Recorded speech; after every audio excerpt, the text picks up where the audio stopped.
Good afternoon, Emily Brizzolara Dove with Texas 2036. We are here in support of HB 3919. Thank you, Chairman Gates, for crafting a bill that is so well tailored. I think it has maybe gotten lost in translation that the bill is limited to 5-acre, big plots of unplatted land.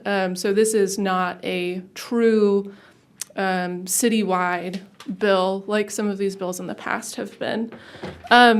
In anticipation of some of the opposition to this bill being focused on infrastructure needs, I wanted to share that Texas 2036 recently wrapped up a research project with the University of Texas studying the relationship between different types of housing typologies and municipal budgets.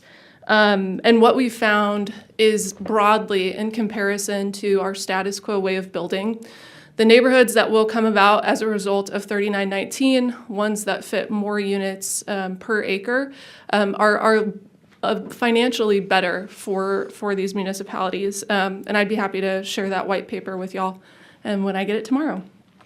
I did want to point out a vulnerability that you briefly spoke about with the last witness that I think this bill is vulnerable to, and that is the issue of minimum square footage requirements. The bill contemplates prohibiting maximum square footage requirements or maximum building bulk, but it does not contemplate prohibiting minimum square footage requirements. So if I was a municipality that did not want these houses to be built in their community, I would set a minimum square footage requirement high enough to negate the affordability gained by the smaller lot. Lots of cities have these minimums already. It's a good way to keep neighborhoods expensive. Finally, wanted to share a couple data points. We're a data-driven organization, so had to slip a couple in at the end. In order to return to pre-pandemic housing affordability, one of three things would need to happen.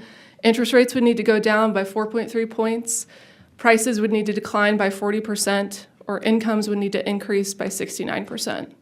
I also read last week that officially now, according to this big survey, half of parents of adult children are now supporting those children financially to the tune of about $1,400 a month on average.